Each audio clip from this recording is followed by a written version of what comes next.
YMCA rehabilitation program is a program started in '89.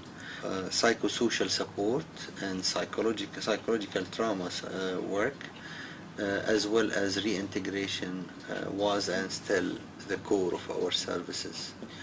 Actually, we are having a different kind of programs within the main program. The rehabilitation program is the biggest program, where we have specific categories. We are working with children ex-detainees as one project in cooperation with Save the Children Sweden. For the children ex-detainees, yearly there is an average of 700 children get in and out of prisons. And we are working with an average of half of them, with an average of 350 children. They are children between 12 and 17 years of old. Children ex-detainees, they go through a very traumatic and fearful experience. These children are arrested either in the streets or at home. They shout, they knock doors, they wake people up, and children, imagine they wake up finding soldiers or interrogators or security officers over them and taking them to prison. Usually they handcuff them and they blindfold them and take them in jeeps.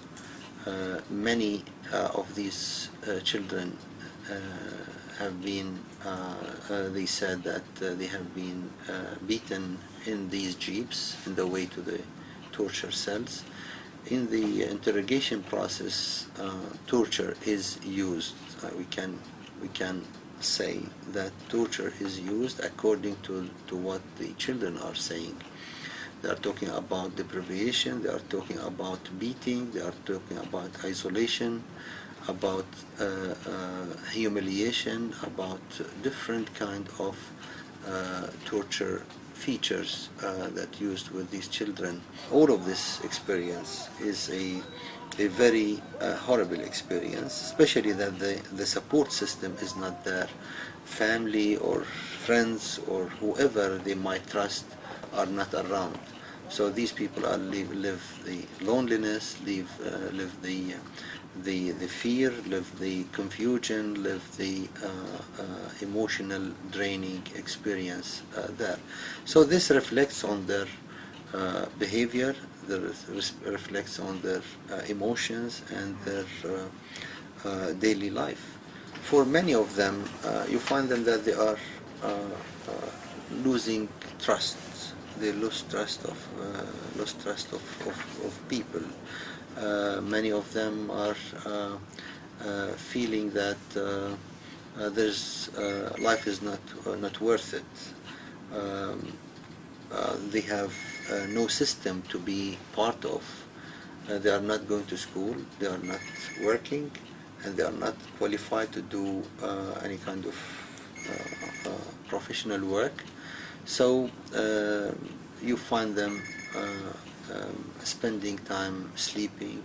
You find them angry, easily being angry, very sensitive to anything happening around them. Actually, we are working with the families while their children in prison in order to let the families cope with this, or having a child of 13, 14, 15 years in prison and they know nothing about him or her. So the idea is to give enough space for the family to ventilate the stresses, to share their feelings, and also we try to help these families get prepared when their children get released. Their right is to be rehabilitated. These children have been, their rights have been violated in prison, and they have been affected, and I believe it's the responsibility of the Israeli military forces arresting these children and smashing their emotional life and their future careers and future life, their future. I think there is a lack of information and less interest in knowing more about what's taking place in prison. having children in prison, some kind shocking for somebody to hear, for political reasons. But here it's a phenomenon. I think it's very important for the world to know that this is taking place here, and it's very important to put pressure on Israel as much as possible to stop this kind of humiliation and violations to human rights and children's rights, especially that Israel is one of the signatories of the CRC, Child Rights Convention, which stated that being in prison or holding children in prison should be the final resort they might go through. It's a continuous traumatic experience people are living under. That's why we are trying our best to help, not just in therapy, but in building the coping mechanism and helping people maintain their resilience ability to these traumatic experiences. Otherwise, you will start from zero again.